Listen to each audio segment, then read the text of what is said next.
she's lost. There's a void there. Yeah. Right? So I asked her the question back. There's a blank stare you get in a response. It's almost the same blank stare as if I ask most young people on a given day, what does it mean to be American? It's that same blank stare.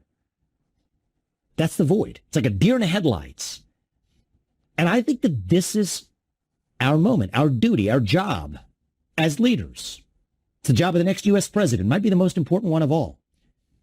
To fill that void with an answer to the question of, what does it mean to be an American? What does it mean to be you? What does it mean to be an individual rather than riding a tectonic plate of group identity? What does it mean to be a member of a family, a nuclear family with a mother and a father that by definition brought you into this world? What does that mean? What does it mean to be a citizen of this nation? Not some nebulous, vague global citizen fighting climate change. No, but a citizen of this nation on this land with these ideals. What does it mean to believe in God, to be a nation under God? I think that's our moment.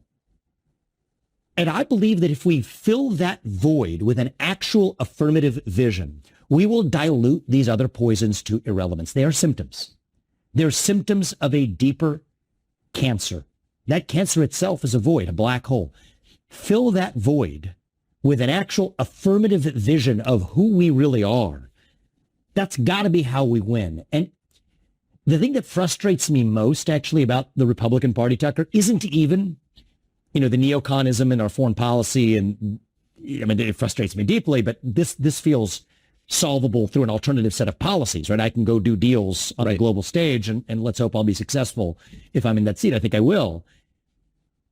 But this is actually the deeper challenge. You can only stand up with the spine abroad or in an economy or whatever if you at least first know who you really are. And I think that is the far more difficult question. It's not going to happen through policy, but somebody. It doesn't have to be a U.S. president. It could be It could be someone who has a media outlet. It could be a religious figure, but it could be a parent. Maybe it's not one person. Maybe, which is what I think the real answer is going to be. Maybe it's going to have to be leaders in the different spheres of our lives, each stepping up and speaking with conviction to the question of answering who we really are. And I think the U.S. president has a role to play there in answering who we are as Americans.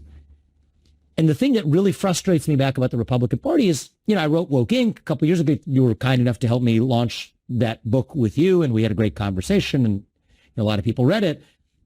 And then the Republican Party starts reciting memorized chapter and verses from, not just my book, but maybe others like it, but mine included, but without actually knowing what they're even talking about. They understand the word, they're uttering the words, but they don't really understand the phenomenon they're addressing, which stops you from actually getting to the true solution, which is actually understanding that there's a deeper void and vacuum that we have to fill with an affirmative alternative vision of our own. That takes courage. That takes vision. That takes some level of imagination of what is actually possible.